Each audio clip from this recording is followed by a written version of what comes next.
Today on our podcast is our monthly news and analysis episode. We'll discuss not only what is happening in the world of Disney films, parks, and experiences, but also what these things mean for the future of the Disney company. We have a number of topics to explore today. First, we have the Disney Forward plan and some changes to that plan, which is significant as the Disney Forward plan will go up for a vote before the Anaheim Planning Commission later this month. We also have a detailed update to the construction of Tiana's Bayou adventure over in Florida. Beyond this, we'll look at changes to EPCOT, including some lovely temporary additions to Living with the Land. And we'll touch down with a couple of other topics of interest, particularly if you're planning to head to the parks anytime soon.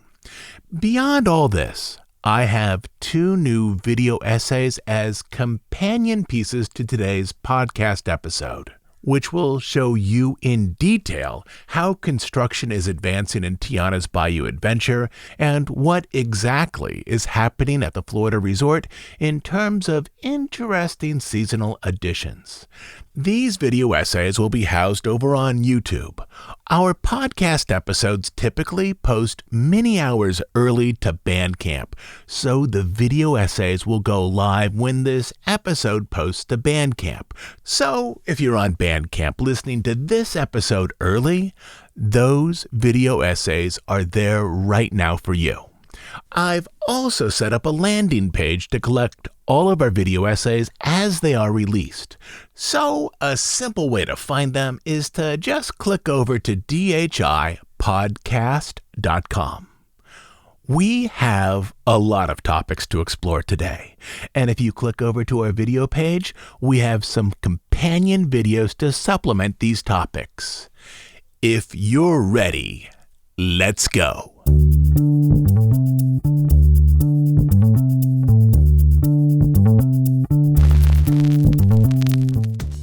Today on our news episode, we're going to focus mostly on the American parks, looking at what's changing and what has been announced over the last month.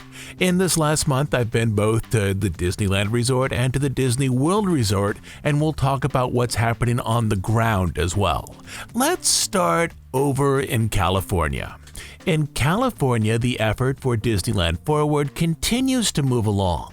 The Disneyland Resort is built on 500 acres and is seemingly hemmed in by various streets and the I-5 freeway. The heart of the Disneyland Forward effort is to remove zoning restrictions that currently define what Disney can and can't build on its land, particularly land presently arranged as open parking lots. Some of the Disney property is now zoned for hotels, other areas for retail, and yet other areas for amusements and entertainment. Disney wants greater control as to how they develop land that they presently own. Specifically, as Disneyland is inside the city of Anaheim, it is hemmed in by streets and other businesses. Disney would like to transform the Pixar Place and Downtown Disney parking areas into an expansion pad for DCA. In previously released concept art, Disney has shown DCA right around the Goofy Sky School coaster, connecting over to the present Downtown Disney parking lot. Next, Disney wants to turn the Disneyland Hotel parking lot area into an expansion pad for Disneyland, with a bridge moving from somewhere around the Hungry Bear restaurant over to the proposed new development. Lastly, Disney wants to take the Toy Story lot, that is a large expanse that Disney owns over by the Anaheim Convention Center, and turn it into a dining and upscale shopping area similar to Disney Springs in Florida. This area is about a 10 to 15 minute walk from the Disneyland entrance courtyard. It's possible that this Disney Springs-like area might be connected to the Disneyland entrance area by a Skyliner system. One more area here to add in is a new parking structure on the east side of the parks. Last month, a couple more details emerged as to how, if it's all approved, this development might work. Disney would like to buy 2 roads from the city. First, they'd like to buy Magic Way. This is a relatively short road that separates the Disneyland Hotel parking area from the Pixar Pals parking structure. To allay residents' concerns about the possible purchase, Disney commissioned a traffic study that reveals the vast majority of traffic on this one road was guests of the Disneyland Resort, not local residents. According to a consultant who worked on the study, of the 11,153 vehicles that traverse Magic Way on a daily basis, 11,053 of them are either departing or arriving at the Disney property. That is, these are guests either arriving at the Disneyland Hotel or Disneyland regulars who know about that side entrance to the parking structure, an entrance that tends to be open on mornings when the park is particularly busy. The remaining 100 cars are likely locals who are cutting around heavily used streets. The other street, or partial street, is a short section of Clementine Street that joins an area on the east side of the park, that is, the side of the park directly opposite from the Mickey and Friends parking structure, to land that Disney already owns. This street might be used as part of a walkway or as part of a Skyliner system. One of the elements that we've previously explored here on the podcast is that Disney, at least at this time, doesn't have enough land for skyway towers or an elevated walkway to connect Disneyland to a second parking structure or to connect Disneyland to a proposed Disney Springs area. Buying streets from the city would be a step toward solving this issue. Though in looking at maps, it still seems that there may be some additional land purchases or right-of-way agreements to move any transportation fully from the Disneyland entrance over to that proposed Disney Springs area, but the pieces now are starting to fall in place. Back when Walt was planning Disneyland, his team, led by C.V. Wood and Buzz Price, were looking at ways of connecting up various plots in Anaheim to create a unified parcel suitable for an amusement park. One of the problems at that time was that Cerritos Avenue cut through the various parcels that they were considering to buy. This problem was solved by Keith Murdoch, Anaheim's city manager, who proposed back in 1953 that the county should abandon a section of street for a project that benefited the region so long as Disney owned the surrounding land. At that time, the land where Disneyland now sits wasn't technically part of the city of Anaheim. It was an unincorporated section of Orange County that would later be annexed into Anaheim. As such, the county needed to agree to abandon that section of street, which they did, and thereby allowed Disneyland to be constructed in a place that soon would be part of Anaheim. That street, if left in place, would run across the Jungle Cruise, Main Street, and probably would have touched or come close to touching Space Mountain. What Disney is asking the city to do right now is exactly what Walt requested the county to do back in the fall of 1953. Only now Disney is willing to pay $40 million for those streets, whereas back in 1953, the county simply closed that part of Cerritos Avenue so that the project could be built without billing Disney for the land. The other significant piece of news concerning Disneyland that slipped out this past month is that Bob Iger, while on a teleconference presentation with Morgan Stanley, referred to that Avatar expansion experience thing in California now as a land. Previously, he'd called it an experience. An experience could be anything from a meet and greet with a banshee to a single attraction like Flight of Passage. The word land is typically used to describe a highly themed area that houses at least 2 rides. This land could be as small as 6 acres, which is the size of Avengers Campus, or it could be as large as 14 acres, which is the size of Galaxy's Edge. For comparison, Pandora, the world of Avatar over in Florida, is 12 acres. The idea of a land with multiple rides was also teased in a very recent D23 article. In that article, the stars of Avatar 2 were asked their thoughts about the Avatar project at Disneyland.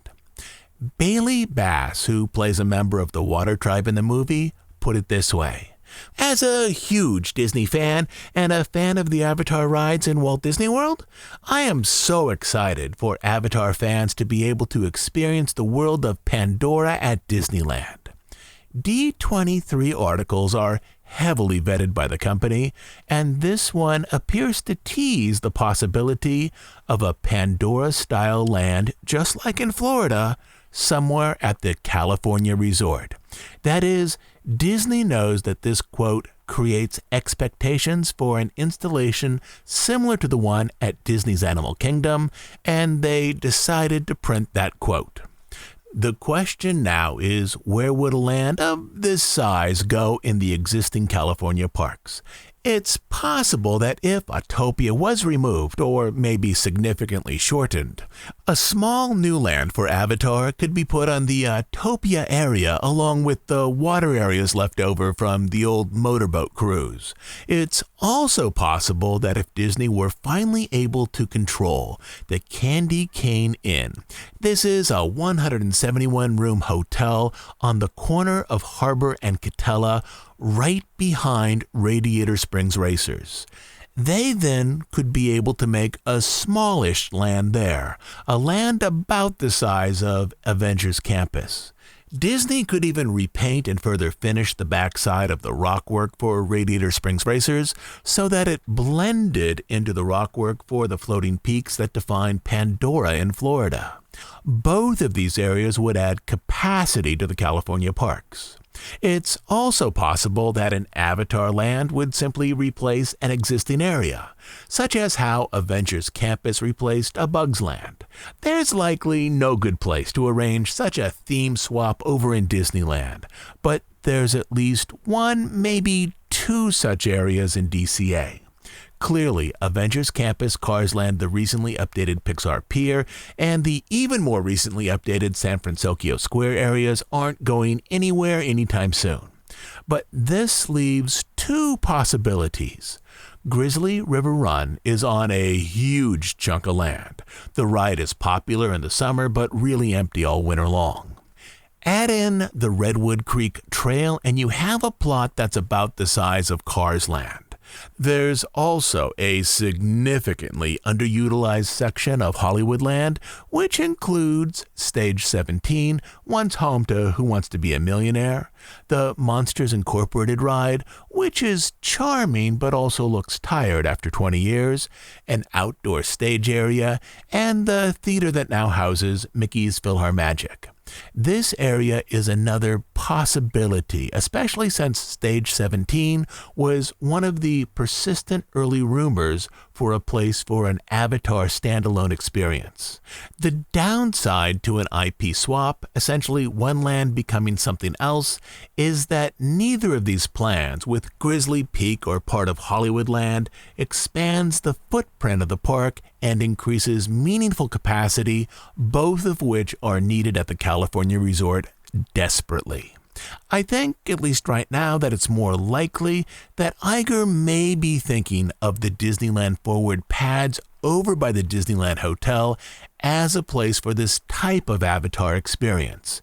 Disney has not committed any IP for those pads if in fact they are eventually developed, but so far in their concept art, the pads are consistently arranged as a series of mini lands, each around one IP property, or in the case of a Fantasy Springs-like development, a few closely related IP elements.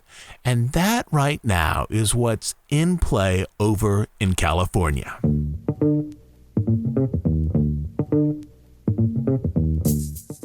Now, let's shift our attention over to the Florida resort, where there are many changes recently rolled out or being actively arranged. And in this, we're going to do something different. A few months back, listeners asked for some photos or videos of key changes as they appeared at the parks, and I've been trying to work with that request. For the opening of Moana's Journey of Water, we put together a photo guide for the attraction, and in December, to accompany one of our holiday podcasts, I sorted through some very old home movies that I've collected over years to put together a video presentation of Disneyland Disneyland's very first Christmas. From the first Christmas decorations on Main Street to the circus parade to the Mickey Mouse Club circus itself, I've set up a URL that will lead you directly to all of our video and photographic material as it's posted. You can find all of these presentations at dhipodcast.com. I will also leave some direct YouTube links in the show notes today. So, for our current episode, I have 2 short video essays to accompany this podcast so you can see exactly what's happening at the parks. The first is focused on a construction update to Tiana's Bayou Adventure, which is the Splash Mountain retheme at the Magic Kingdom.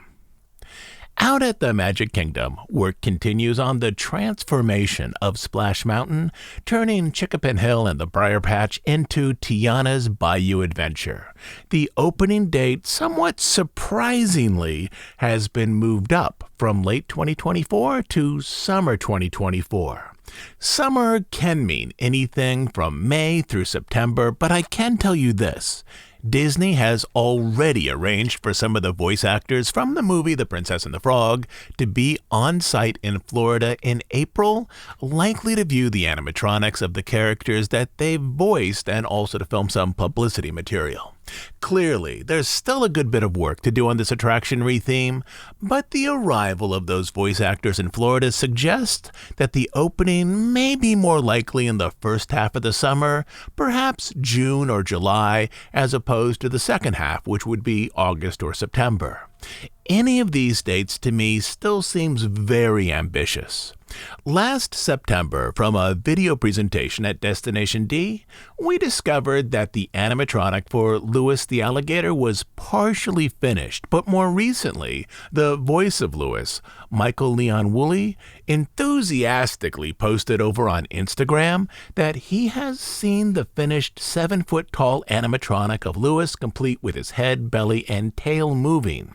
This post was quickly taken down, likely at the request of Disney, but it does suggest that more work has been completed than has been publicly revealed.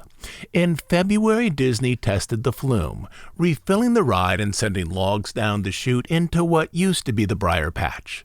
Backstage, very close to where parade floats enter the Magic Kingdom, Disney has a massive tank reservoir that holds about 1 million gallons, situated next to the show building. The water system is arranged so that the 960,000 gallons necessary for the ride to work can be quickly pumped over to the reservoir tank so the flume can be checked or repaired without sending that water out through the sewer system. Last month, the flume was refilled and tested, and then the logs were parked at the bottom of the hill and in the final showroom. This all suggests that repairs to the flume are now likely finished. In these images along the bottom of the flume, you can see the undulator system, that is, those metal bars and plates that create a robust spray as logs skim across the water at the bottom of the hill. Months ago, the tree stump on Chickapin Hill was removed, and now that peak is being dressed and finished with artificial greenery so that the structure better matches the swamp from The Princess and the Frog. Along the waterline, you can also see some artificial cypress trees complete with thick drapes of Spanish moss, just as you would find in the swamps around New Orleans. You can also see 2 frog figures perched on a log. The figures aren't finished. They are the synthetic white of their material, likely some type of resin.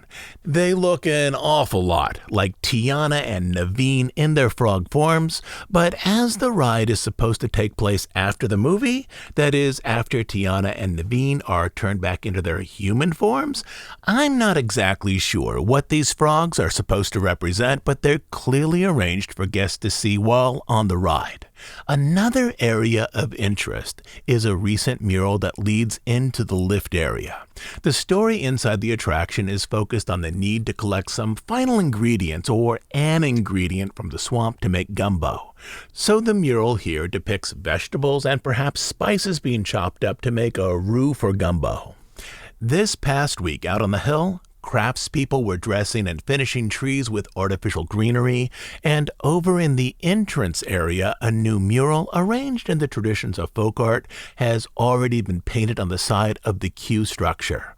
As I mentioned earlier, water has again been drained from the ride, so work likely in those indoor show stages can now continue, but I assume water will be added back many times as crews, after installing figures and sets, test each stage area for water and splash levels and to fine-tune the arrangement of show elements. There will be 17 new animatronics in the ride, which, along with Lewis, include multiple Tiana figures. We've already seen one of these animatronics up and working with images released by Disney. Beyond this, there will also be a Mama Odie figure and a Prince Naveen figure. If the 7-foot-tall Lewis figure is finished, it's likely that most of these figures are finished as well. And with members of the voice cast arriving at the Florida resort sometime in April, it's likely that we'll soon start to hear and see more about this attraction, including an actual opening date. Work on the Disneyland version is many months behind work on the Florida version. The Florida version, I'm guessing, has priority because a new ride will help raise visitation rates for this coming winter season, which I understand it at Disney hotels is still very low. But on both coasts, this is something to get excited about. Again, if you want to see images of all these things, we have a video up and running over at DHIpodcast.com. There's also a direct link in our show notes today.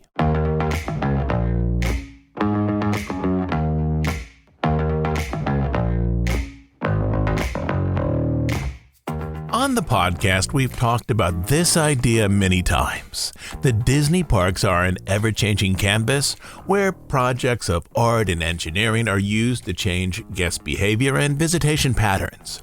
Since Disney World opened back in 1971, the winter holidays have been the most popular times to visit the resort.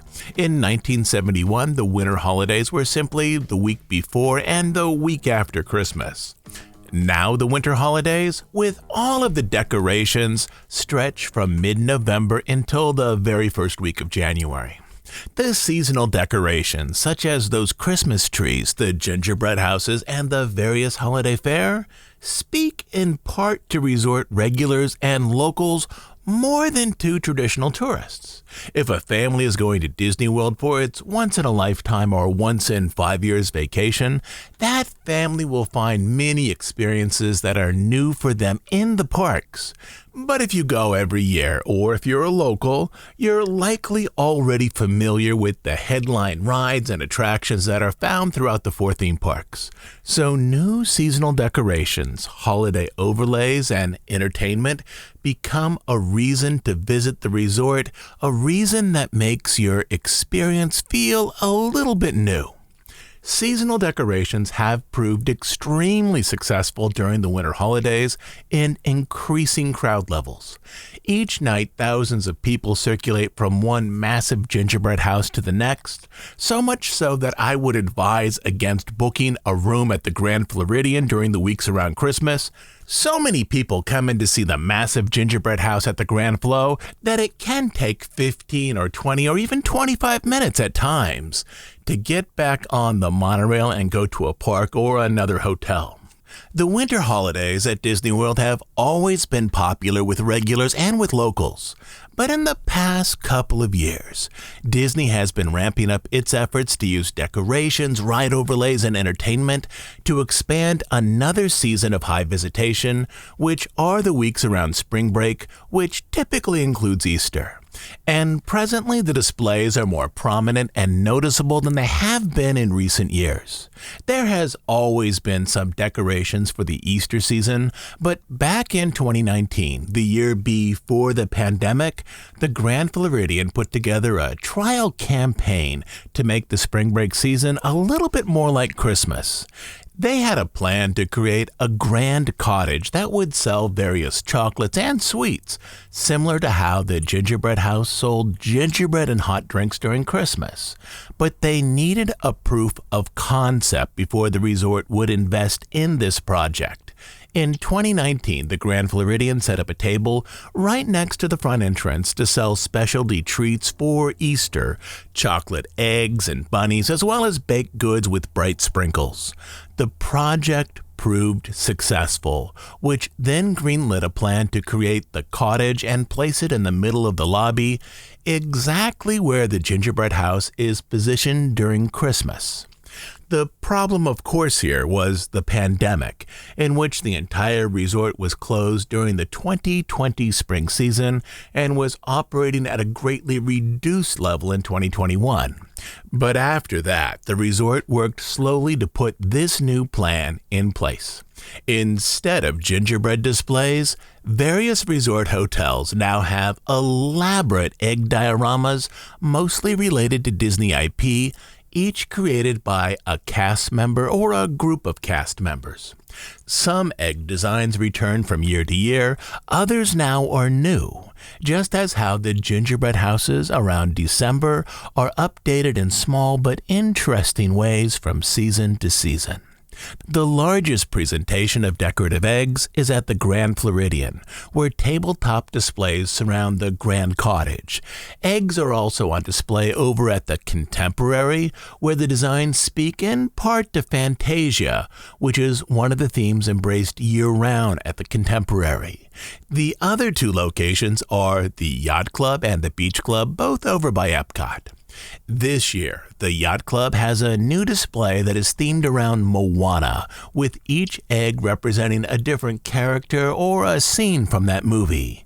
And the Beach Club has a display of eggs that are recreations of topiaries over at Epcot's Flower and Garden Festival. So if you see some characters that appear to be a wee bit off model, the artists aren't using Disney films as the primary inspiration, rather how those characters appear as plant and face mold topiaries at the theme park next door.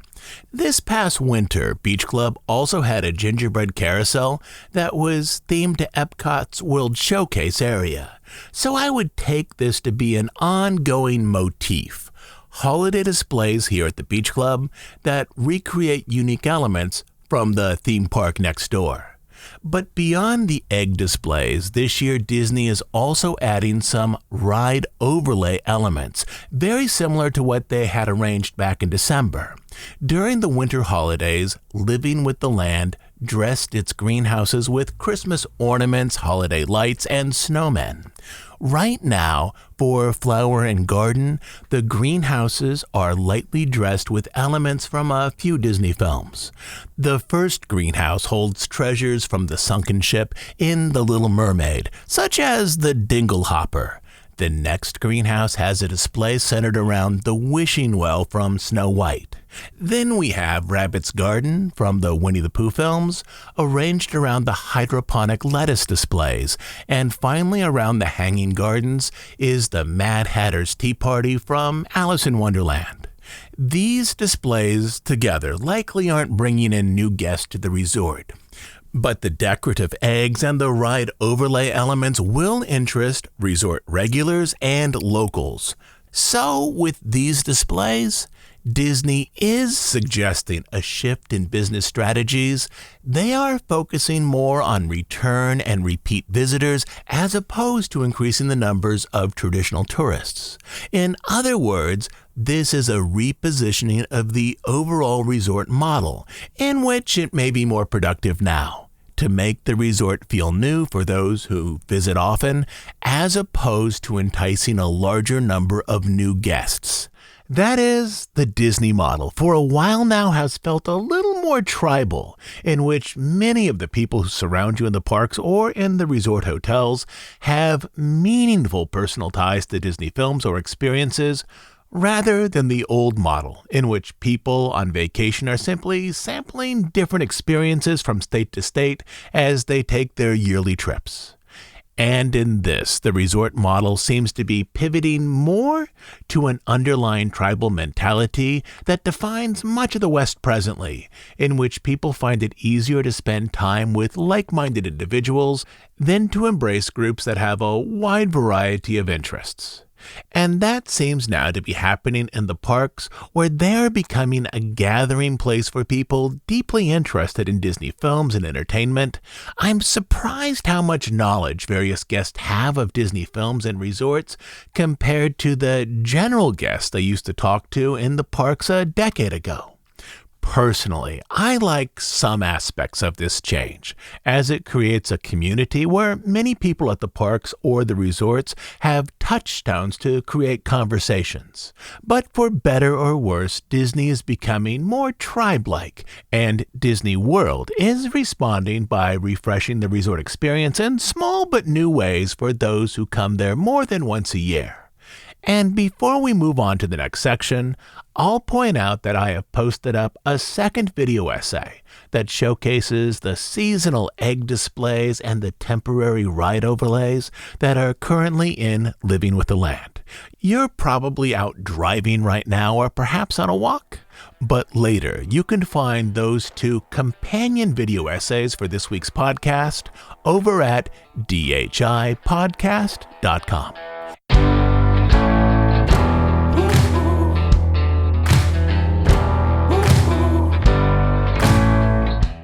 As we've been inundated with news for the past few months, I've had a couple of stories that I've been holding for a while. Next month, with the shareholders meeting, will likely be another large news month.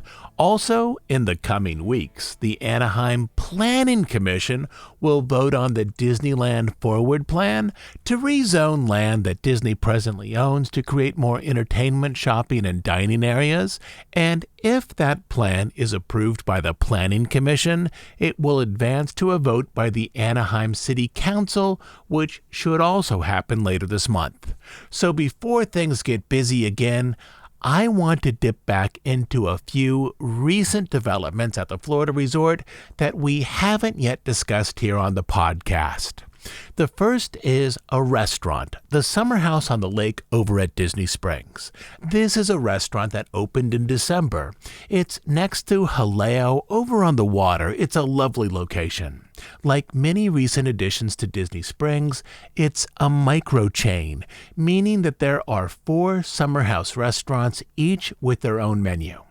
The menu at Disney Springs is fairly close to the Summerhouse menu in Las Vegas. Typically, I tend to eat at each restaurant twice before I talk about the experience here on the podcast. Rarely does that second trip change my mind, but sometimes it does, if only a little. Summerhouse is a California-inspired restaurant, even though none of its 4 locations are actually in California. Opening night at the Disney Springs version of Summerhouse had a certain energy. The floor, as with most opening nights, was overstaffed, which meant that every dish was delivered on time. The servers had been training for 2 weeks and were excited to have actual customers. The dining room was nicely arranged with large open spaces and plants. It was lovely, even if it had little theming. Like another restaurant at Disney Springs, Morimoto Asia, the interior here had an urban vibe, leaning toward the industrial with exposed overhead beams and ducts. I ordered the prime beef meatballs as an appetizer and the chicken paillard as a main course. Despite strong atmosphere and the enthusiastic servers, both dishes I found underwhelming. Neither was bad, but also neither was fabulous. The meatballs were similar to the brisket meatballs over at the Polite Pig. But not only were the brisket meatballs at Polite Pig more flavorful, they were significantly less expensive there as well. The chicken main dish I had was served with arugula, a light pepper flavor, and was dressed with oil and vinegar. But it too was less than satisfying, especially when I considered that right down the way, Homecoming has some of the best chicken anywhere in Florida. So I put this down initially to opening night issues. I went back in January and had the Costa Mesa salad, which is a Mexican salad with avocado, tortilla chips, corn, and pico de gallo. It was significantly better than the chicken, but still not rising to a level that I would call memorable. With a number of fabulous restaurants within walking distance, it's hard to recommend Summerhouse when, with menus at roughly the same price point, you could dine at the Boathouse or Morimoto Asia. But where Summerhouse does really shine is in its bakery, particularly with its cookie selections. They easily give Gideon's Bakery a run for the best cookie prize over at Disney Springs. The cookies are $5 each, but they are amazing and large. I took a few home and weighed them. The ones with frosting weighed over a half pound. The ones without frosting were between 4 and 5 ounces. Using some other recipes for cookies, I would estimate that these cookies at Summerhouse without frosting are somewhere around 600 calories each, and the ones with frosting, I'm pretty sure, are over 1,000 calories. So unless you're a teenager training for a track event, you might consider splitting one of these with a friend. But overall, my recommendation is to have dinner at the Boathouse, Morimoto Asia, Haleo, Polite Pig Homecoming or Raglan Road, and then head over to Summerhouse to grab one of their fabulous cookies for dessert. The Walk-Up Bakery is located just to the left of the restaurant's main entrance. The last area that I want to talk about on this week's episode is World Celebration over at EPCOT. We've talked about the underlying design shift with Dreamers Point and World Celebration before here on the podcast. Simply that the design here represents an important shift away from attractions and shows and toward community spaces which guests can use like a city park. Out in California at Disneyland, the revised Toontown has a similar feel, as designers have created spaces for guests to have picnics, sit on benches, and to simply play with younger kids.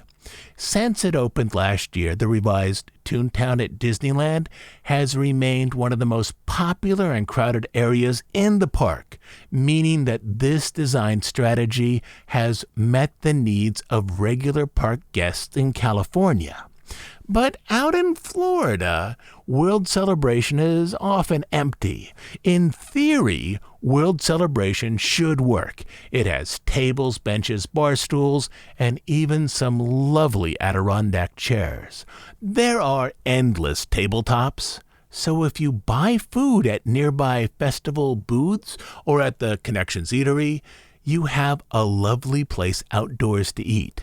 From a certain perspective, these tables seem particularly useful, as for years I've watched families gather around the tops of trash cans to make something that resembles a table out of them when eating food from festival booths. Beyond this, there are rows of USB-A and USB-C plugs. More than once I've plugged in my laptop and have taken notes there. So you can charge your phone, your tablet, your handheld fan, and so on. There are unique structures for shade, including some that rise like metal banyan trees. I do understand why people might avoid this area during the summer. It will no doubt be very hot, but so far since its opening back in December until now, I've never seen even 25% of the seats being used by anyone. I've been there on weekends and weekdays, holidays and non-holidays. EPCOT is truly the locals' park out in Florida, but the locals clearly have a pattern of moving through World Celebration and spending most of their time around the international food booths on World Showcase Lagoon. That is, the design here is for a function that is clearly not being deeply embraced by locals or traditional tourists. But this area, with all of its spaces to sit and relax, is lovely. It's just not overly popular. This may change a little once Communicore Hall opens sometime later this year. That may actually keep people in this area a little bit longer, But for me, the big takeaway here is that the visitation patterns for those visitors at Disney World is clearly different than for those visitors at Disneyland. I would say that there's more of a family and community ethos at Disneyland, whereas the locals at Disney World are more attracted to the food and drink, not to public places to relax, talk, and play. And in this, I'm starting to see that there is another aspect that defines the personality of the Florida parks as different than that of the California parks. I'd say that this area of the park is most lovely in the early evening after the sun has gone down. There are light structures arranged throughout the area whose illumination patterns are at times unified with the lights on Spaceship Earth. There's the statue of Walt seated over at Dreamer's Point, and if you want a place to relax, perhaps with some food from a booth or connections, this is a lovely space to do that. Let me also point out this. One of the food booths that is nearby for Flower and Garden is Florida Fresh, which has warm water grilled lobster tails dressed with butter and lime. It was, without doubt, my favorite new food item this year at the Flower and Garden Festival. The price was a little bit high at $11.25, but the lobster tail counts as a snack credit on the dining plan, which is a fabulous value.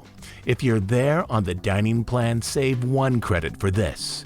You can grab a lobster tail and a drink, and then head over to a World Celebration. It's a very short walk.